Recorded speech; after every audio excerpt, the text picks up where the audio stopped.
newspapermen meet such interesting people. They know the lowdown, now it can be told. I'll tell you quite reliably off the record about some charming people I have known. For I meet politicians and grafters by the score, killers plain and fancy, it's really quite a bore. Oh, newspapermen meet such interesting people.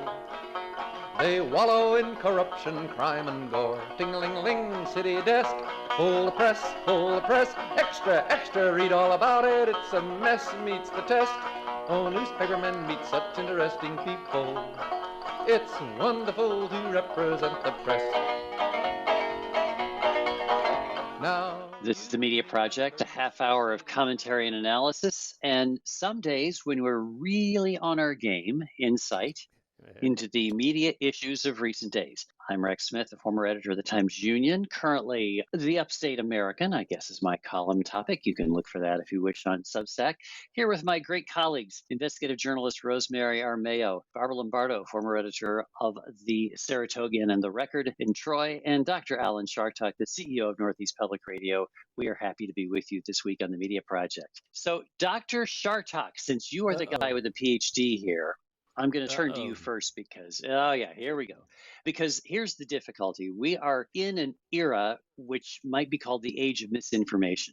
So it takes an intellect to be able to figure out what to do about this. And we talked about it last week in the context of the false reporting that Joe Biden's proposals are going to force us to eat hamburger only once a month or something, and the fake news that Kamala Harris's children's book had been mass purchased by the government. Untrue stories, but it gets out there so much. So my question is, if you can come up with an answer, what in the world do people whose job is sharing real information, what can you do about this falsehood-fueled outrage that seems to be in all the thing these days? Well, we can do exactly what you're doing now. You can point it out. There's not much more. We have freedom of speech. Unfortunately, we have a former president now who is probably the greatest danger to democracy in, our history in this country. He's a would-be dictator. He's a man who lies through his teeth. He's a man who admires other dictators around the world, including Vladimir Putin, obviously, Duterte in the Philippines and others. And that's what they do with the press. They tell the big lie, and they expect it to be exported all over the place. And that is the big danger. Now, once you have that, then you have the answer. What can we be doing about that? And there's plenty you can do. You can speak out. I try to do that. I'd love to pass it over to Rosemary Armayo. Go ahead, Rosemary. I think all of that is true. I'm watching right now as a lovely Republican congressman from Georgia is trying to tell us that January 6th was not an insurrection at all. It was a normal tourist day. Now, those are his words, that these protesters, and how do we know they were Trump protesters, were walking through the Capitol, staying within the marked corridor lines, and it's just the Democrats trying to turn this into something called an insurrection. And this is a representative. That is not just a lie. It's a lie coming out of big deal mouths, like Trump, same thing, the president. So how do you counter that? Absolutely. You keep showing those videos that it was definitely a riot. They were beating up and killing, in one case, a police officer. This was not what he's saying. We support people like Liz Cheney, even though not politically support her. She is a bigger Trump supporter than Elise Stefanik is even. However, she said, I'm not going to support a lie. That needs to be championed, and we can do that in the press.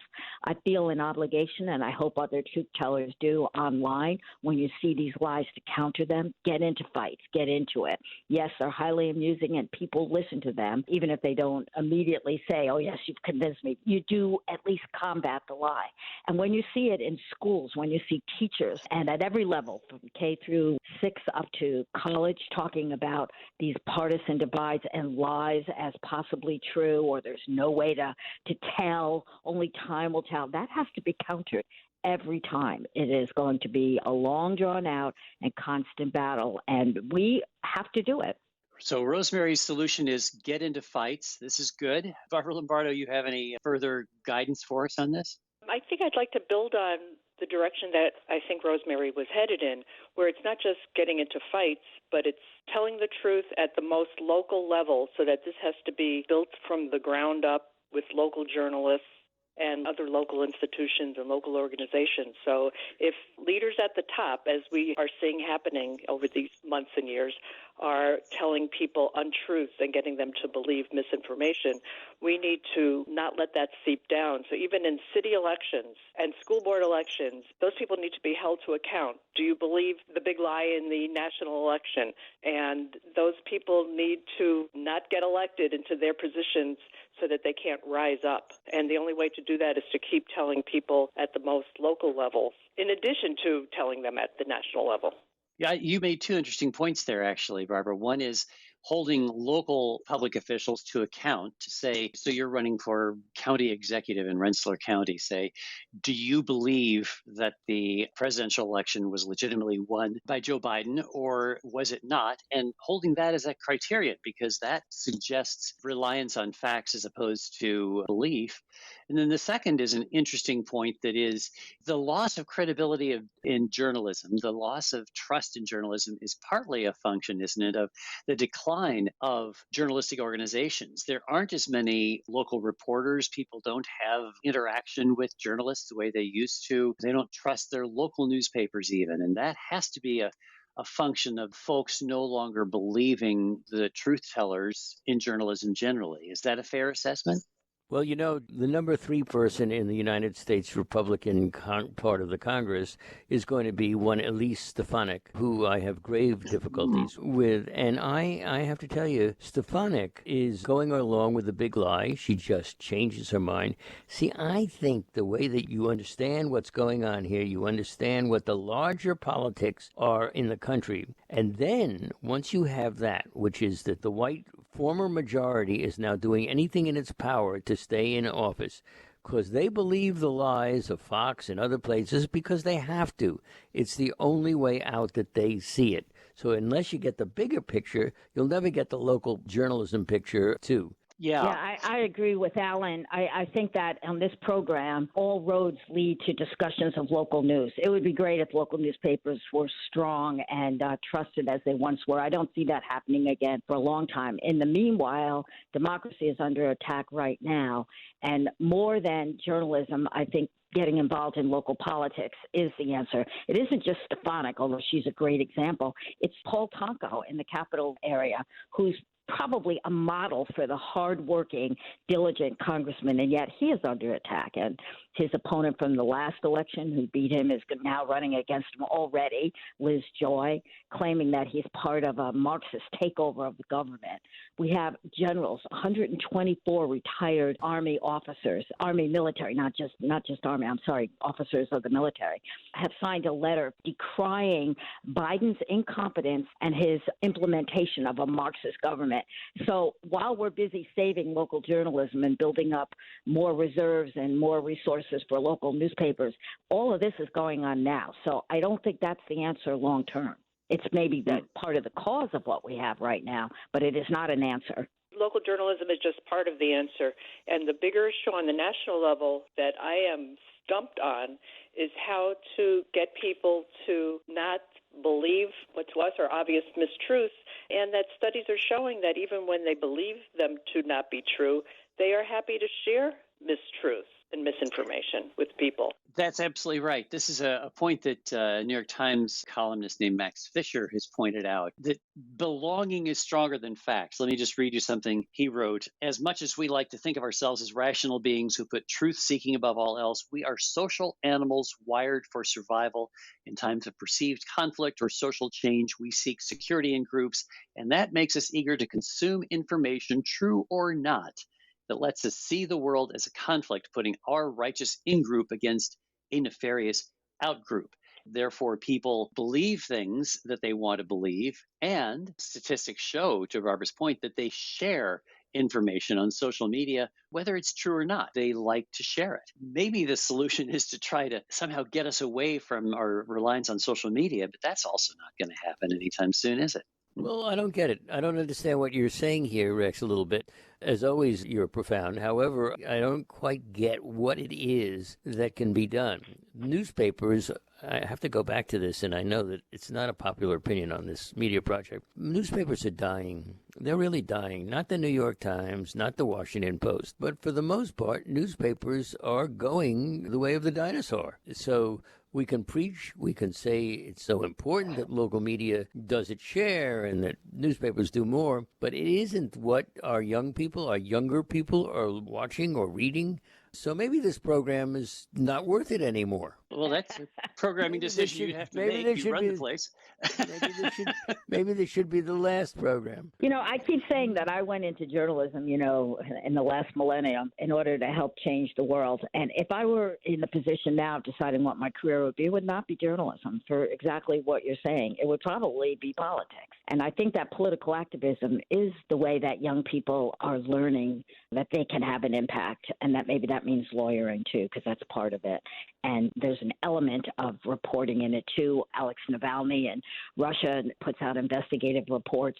The young woman I guess we're going to talk about, I hope we'll talk about today in Oklahoma, who was advocating for Black Lives Matter, was asking questions. So there's an element of journalism in law, but the way to proceed is activism. We have to get involved. We have to know what's going on and what the lies being told are before you can counter them. Yeah. I think that what Alan is referring to is a piece of journalism. He keeps saying, "Oh, newspapers are dying," and taking great pleasure from that. But will you just hold on there one moment, Mr. Rex Smith? That's not true at all. I don't take any pleasure from it. I've been writing for newspapers for years and years, and I think it's great that we have them. It's just that, as Rosemary has just stated, a lot of this population isn't paying any attention to them. But don't put words in my mouth. I resent that more than I can possibly say. Okay, so Alan is just as sad as we are about this. That will yield on that. But the fact is there are a lot of other media outlets rising. I'm in touch with journalism schools a lot, and there is no difficulty actually in the best of the journalism students finding jobs. They're just finding them differently.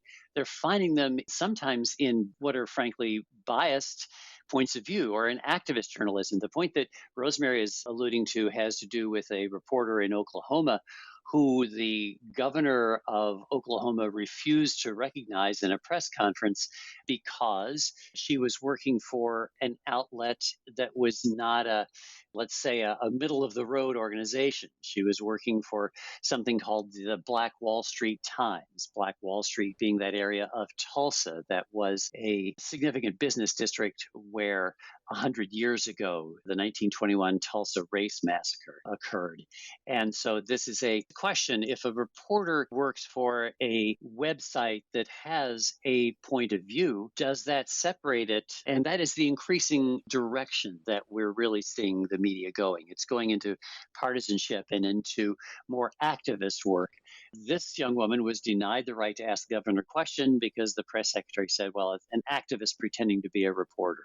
Is that fair? Are activist/journalist positions different from reporters for old-fashioned newspapers? So let's answer that question with a question, and that is Fox not being allowed to answer questions because they're activists? They're not activists. They're biased. Activists are people who are, in this case, it was a Black-supported, Black-owned newspaper, and it was promoting a Black agenda in the city of Tulsa. I've also seen anti-corruption advocates who become journalists. I think it's legitimate and real, and it ought to be supported by other journalists. And I wondered when I read about the woman in Oklahoma at the news conference why someone from the Tulsa Times or any other recognized newspaper didn't get up and say, well, I'm going to ask the question and pose the same question that woman did, which was a perfectly legitimate and newsworthy thing to ask. I think that instead of further dividing the media, saying these are good journalists, these are bad journalists, we all are in this together. The question is broader. Yes, that might be an activist reporter, possibly. Or what if it was Fox or CNN, depending on who you're talking to? CNN is taking a more, I guess you would say, biased or activist approach in its commentary. I guess they're not activists trying to accomplish things, but they are more biased in what they're saying nowadays. And we already went through that with Trump telling them that they can't ask questions. So if it starts in one state with one reporter from a Black publication, Is it going to be a commonplace thing where everybody in power gets the right and the courage to tell people that you can't ask a question? Who's going to define what's a legitimate organization to ask a question? That scares me. This goes back to something Alan was talking about earlier, and that is Elise Stefanik. Let's make note of the fact that Elise Stefanik does not answer questions from WAMC, Northeast Public Radio, or even North Country Public Radio up in the north, or the Post-Star of Glens Falls, or the Times-Union of Albany. If the major news organizations in your district are people that a member of Congress doesn't deal with, why? Because she's afraid of the questions? How do you deal with that? She's in effect saying that these mainstream news organizations are illegitimate. She's not afraid of the questions. She knows that she doesn't have to answer them. Exactly. So it's not, and I don't think you're suggesting that she's afraid of them. She doesn't want to answer them because it's not to her advantage to answer them, and it doesn't matter to her supporters that she doesn't answer them. It's almost a badge of honor. So we have to, all those publications that you're mentioning in broadcast stations still need to report that those questions are being asked and not answered. The local publications would do well to work with the papers and the outlets that she does have to deal with. The New York Times, the Washington Post, she's the number 3 person now. Can she continue to ignore them? What if they're asking the questions that she's not asking at the local level?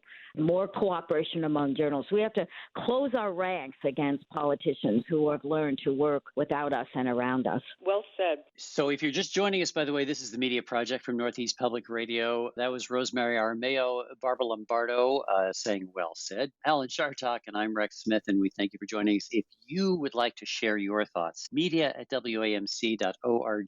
Media@wamc.org is how you can reach us, and we are very happy to share some of your views on the air then in next week's show. If there is a next week's show, maybe, I don't know, Rosemary's saying we ought to all become activists, and Alan's saying that the show is outmoded. Maybe we can't even summon the strength to get forward. Let's try to get through the show. I want you to know that I was just kidding. I know. Here's an interesting topic that I think we ought to explore, and that is women rising in journalism. The timing for this being the appointment of a new editor of the Washington Post, a woman named Sally Busby, who has been the executive editor of the Associated Press, spent her whole career with the AP, now in her mid-50s becomes the new editor of the Washington Post. Take note of this. Women are now leading the newsrooms of CBS News, ABC News, MSNBC, USA Today, NPR, Reuters, The Guardian, The Economist, Financial Times, Politico. It is a new era in journalism, and I wonder if there are any thoughts about what difference it might make, if there are differences as a result of newsrooms increasingly being run by women rather than the people who have run them for years, which would be men. Any difference here? I was the managing editor of a newspaper in Florida owned by the New York Times. That was the first one in the country to have a woman publisher, executive editor, and managing editor. And so they came out and examined whether women managers were different than male managers. And there were some maybe stylistic differences, instead of when we had newsroom meetings, instead of just talk, there tended to be like cookies. Women were more, and women were slightly more inclusive in the stories they covered, looking at topics that some men overlooked. I always remember the example of Sandy Rowe at the Virginian Pilot when I was an editor there, and she was the executive editor, so did not come into meetings normally, but she did on the day of the hearings with Clarence Thomas. And she said the editors had been meeting among themselves, all men, and they said, yeah, we're going to put it on the front page. And she looked at them and said, no, it is the front page. And she pulled everything off the front page except for Clarence Thomas and Anita Hill, because she recognized that this was a mind-changing story. The men did not recognize it was just to them. Oh, it was big news, but it wasn't, it was like a regular story. So I think that women have become harder and more like men in their aggressiveness and in their toughness, which is good. And the management, the stylistic changes are maybe more inclusiveness, a willingness to let underlings speak up. They're just small things. I don't think it makes a huge difference. And the other reason that I don't see this as a completely great thing, which normally I would, breaking the ceiling, is that women have made their rise in journalism at a time when the jobs are disappearing, the pay is low, and the field is sinking. The men have all left. There's room for women now because it's becoming a pink-collar ghetto. I think it has been for a while, actually. But don't you think the fact that so many women are getting those jobs shows an advance? And I think, with some risk at my saying this, there is a real difference between men and women. You see a lot more homicides being committed by men. You don't see many being committed by women. There's some, but go ahead. I'm sorry, I was just don't see many homicides in newsrooms. I mean, yes, there's a difference in aggressiveness. There's a difference in leadership style, but I'm not sure that it translates into a difference in content of a news outlet run by a man versus run by a woman. And like Rosemary, back in around 1980 or so, I was one of the few women managing editors in the Gannett chain, where there'd be like three of us in a room of like 50 or 60 or 70 editors. And we had a woman publisher in Saratoga, one of the first in the country, and a woman managing editor, one of the first in the country. And I didn't see the difference except at times when it would be as a role model for female journalists and possibly male journalists who want to come up the ranks and see the person as more of a whole person, as a parent especially, where being a role model that you can run an organization and be a parent. I think that helped bring other women up the ranks. But as far as what they do in their jobs, I don't see a big difference in how a woman is going to be different than a man. Very interesting. I don't know. And I don't mean to be sucking up to anybody here, but I would much rather work for a woman leader than a man most of the time. I don't know how else to say this. I do find that there is, as Rosemary kind of alluded to, a greater deal of, let's say, collaboration, more awareness of the impact of our whole lives that we bring to our work. I just think that it's actually a very healthy development in journalism where you need to find nuance in a story in order to tell the truth. The stories that fail are those that are told more in black and white, good guys and bad guys, as opposed to the gray areas where we truly lead our lives. And I think typically women have proven to be better at finding those nuances than men have been. This is a great generalization, of course, but it just seems to me that the reason that a lot of women are now rising into these positions of leadership is A, because there are more women in the ranks of journalists in general, as Rosemary notes, but B, because we are increasingly valuing those skills that women have excelled at that men have not. So you're saying there is a difference between men and women, right, Rex? I'd say. Yeah. And I'm not talking about, the obvious. I'm talking about the idea that women possess skills and the ability to make a difference in a way that men don't always. I would not want to be a white male to journalism right now. I think activism has played a whole big role in this, too. You would not want to be a white male in journalism because the career path doesn't look good? Yeah. Career path is definitely more difficult. Just as when I went into journalism, being a woman was a difficulty to rising. I think now being a white male, I think that's flipped. And I've been a member and a president of a group called the Women in Journalism Symposium. And that's what we have advocated for decades, is getting more women into higher ranks. So I think that has played a role in it. And also there are men who have the attributes, you have described them as feminine attributes, and they are just as effective as women. They collaborate, they listen, they are open to ideas from underlings. These are all things that are leadership style, not gender. Thank you. That's true. What I was trying to say about the differences. I think that's partly a cultural thing. Yeah. There's the other element of this, too. I was contacted a few weeks ago by a woman who runs a major news organization looking for the number two person in her newsroom. And she said, must be a racial minority. Now, she was being very blunt with me about it. She's a white woman. But the fact is, we are increasingly aware of the need to have many different groups represented, racially, gender, not so much age, geography, and class, but those can play into it and ought to in terms of looking at diversity. But it is a different era in journalism as it is in every element of society when you're looking for diversity candidates in positions of leadership. And that becomes a significant qualifying characteristic of people. One of the factors that you alluded to before, Barbara brought this up, the sort of more opinionated and emotional coverage that we're hearing from CNN. I think bringing the full range of a person's experience to work is one of the things that results from having more women in the marketplace, in the job market, and in the newsroom. And it is that sort of full range of experience that we're learning to value. And I think that does change the nature of the news reports. You get a news report that is is a bit more nuanced, as I was saying earlier. And I think that's one of the factors that maybe that is one of the things that is driving even CNN, which is run by a man still, but it is a different era in news that actually has more of that emotional and opinionated content, I think. Rex, I think you're trying to be very careful not to say women are more emotional. It's funny. Yeah, right. I don't like it. I'm sorry. I'm a woman, and I am very opinionated and very emotional. And I don't want to see Don Lemon crying anymore. I don't want to see Anderson Cooper getting all a fluffer because he's among people in a tragedy. I want journalists straight, strong, asking questions.